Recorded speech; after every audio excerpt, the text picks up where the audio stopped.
Good evening students. Today we are going to discuss about filtration. What is filtration? It is a separation of solid from liquid by passing it through pores of a filter. So for the process of filtration, you need something like a filter. Filter is nothing but is any object which has extremely tiny pores. So these tiny pores will only allow liquid to pass through it, and it will block all kind of solid things. So you make sure that the pores are very tiny. So think of the strainer which is used for filtering your tea or coffee. So they have tiny pores, and that's how they will block all solid particles to pass through them. Now when I talk about filter, what kind of filter am I talking here?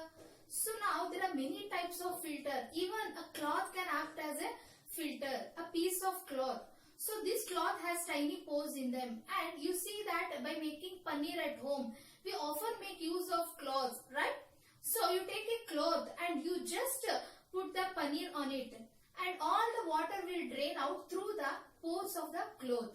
So a cloth also act as a filter. Filter papers, this is one of the best example. And you have not seen it, you just check it out in a laboratory or go to a stationery shop. You get to see filter papers there. And these are papers which look like they have tiny pores on them. So when you pass a liquid to them, they will allow only liquid to go through.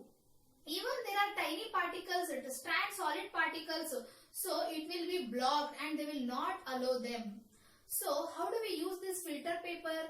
We normally make a cone out of this paper. So we prepare or we make a funnel like structure with the help of filter paper. So you see here you have a beaker and this is a funnel. What you do is cut this filter paper or you fold it in such a way that you can form a cone like structure, and it acts as a filter. Whenever you pour some liquid here, only the liquid particles will be allowed to pass on to the beaker, and the solid particles will be caught in the filter paper. Think of the water filters at your home. Why do you use these water filters? To purify water, so that the water which you drink that doesn't contain any sort of solid impurity. So even the tiniest solid impurities will be caught or will be blocked by these filters.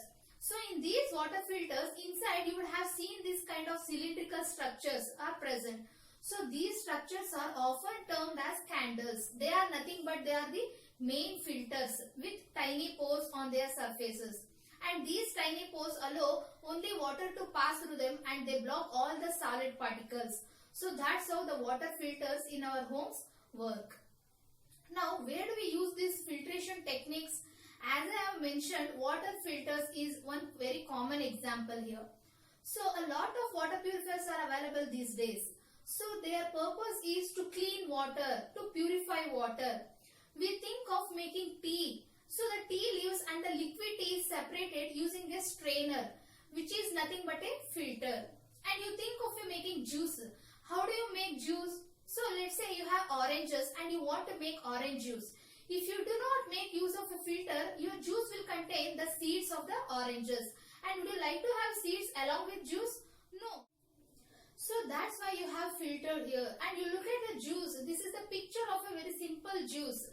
So all the juices, they need a filter, and which doesn't allow the seeds to pass through them, and they just allow the liquid part to pass through them. And that is why the juice which you get in a glass that doesn't contain any seed and that doesn't contain any solid particles, and it is like a pure liquid. So these are some common examples where a filtration is used. Filtration process is beneficial for separating solids from liquids, because for filtration we make use of some filter which have extremely tiny pores. So these tiny pores will allow the liquid to pass through them, and it block all type of solid particles. And you think of a tissue papers which are often used to absorb oily from fried foods. So when you fry your food and you fry any kind of stuff, you put them on tissue paper so that the oil which might be present on the body of these substances should get absorbed by this tissue paper. So there also it is about filtration. So that tissue paper is allowing the oil to pass through them while being liquid, but it doesn't allow any solid particles to pass through them. Now filtration also has its own advantages and disadvantages. So in terms of advantage, it can separate insoluble or tiny particles from a solution and can separate solids from liquids, but it is not very effective in separating soluble substances from solution. So let's say instead of tea leaves in water, if you have a sugar solution, so do you think that you will be, if you pass sugar solution through a filter paper, so we need to block these sugar particles? No, because the sugar particles are completely dissolved in water and the filter paper will allow a liquid to pass through it, and the sugar particles are actually dissolved in water, so it will also pass through the filter paper. So if you again want to separate salt and water from a salt solution, will you be able to do it by filtration? No, because that is also a salt dissolved in water. So any substance which is soluble in water, they can't separate it using filtration. So it is only effective for separating solid particles which are insoluble in a particular liquid. So now the next process that we will talk about is evaporation. What is evaporation? It is a process in which water is heated to get converted into water vapor. So what is the form of water normally we drink? That is in a liquid form, right? So if you start heating water, the liquid water, so this is your liquid water which we consume. Now if you take it in a pan and you put it on the stove and you start heating that, what will happen? You see that after some time the water starts boiling and then liquid water starts decreasing in quantity. That's because the liquid water is getting converted into water vapor.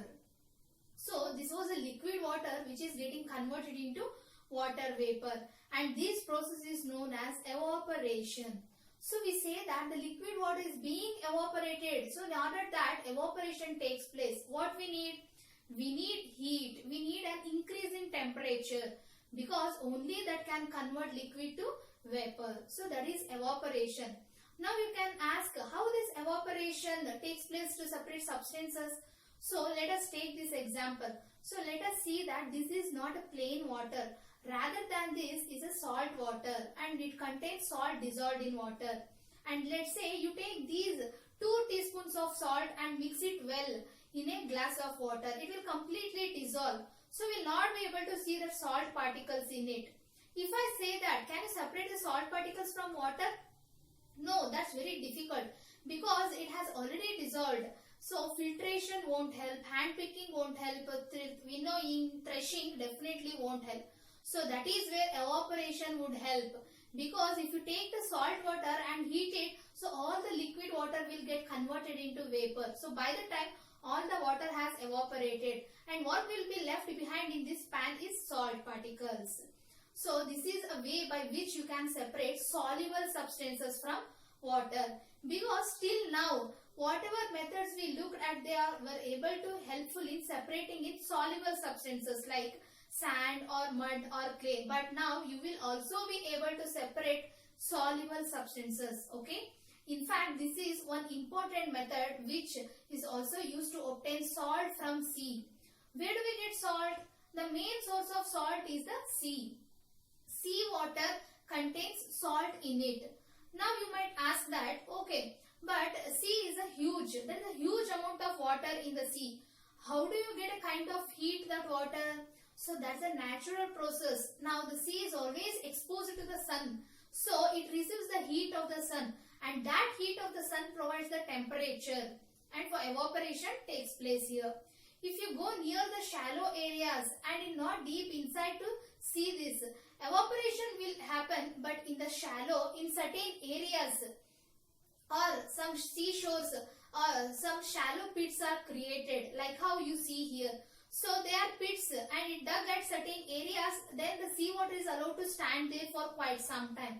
Now as long as the seawater keeps on moving, so property evaporation will not happen. So you actually need a container where you can allow the water to stand under the sun. So that is for the purpose you dig pits like this. So you have pits there and water stand there, and after some time the water starts evaporating. So the water vanishes off because it gets converted into vapor, and all left behind is a heap of salt.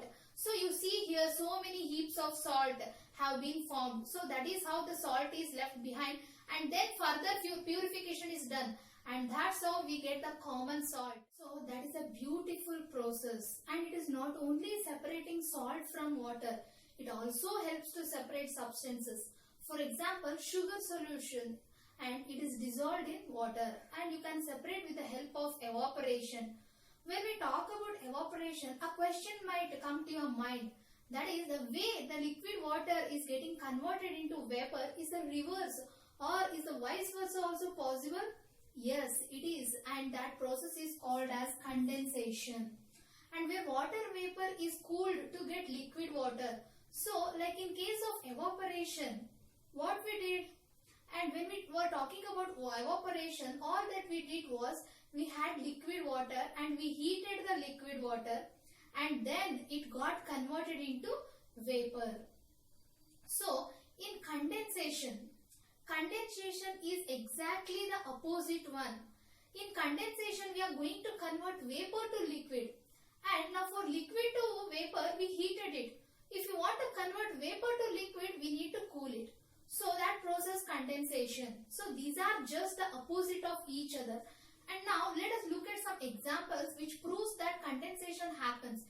Because when I tell you that the vapor converts it into liquid water, the people will not agree that. So sometimes people do not believe that. Okay, the water vapor is lost in atmosphere. So how do we get converted back into liquid water? Let us look at this example. Have you ever noticed that when you cook something, so that utensil is extremely hot, if the food inside is very hot and the water vapor, the vapors are being formally, and now suddenly if you cover this hot utensil with a lid, and so the lid was not hot, the lid was at a room temperature or maybe lower temperature. As soon as you cover it with a lid, what do you see? You see the droplets of water on this lid, on the inner surface of the lid. So from where do we get these droplets? And these droplets are nothing but the vapor. And now as soon as you lower the temperature, we leave it at room temperature, as soon as the temperature is pull it down, the water vapor condenses to form water droplets, and which are seen on them. So the presence of these water droplets tells us there was a water and in the surrounding, and which got converted into liquid water.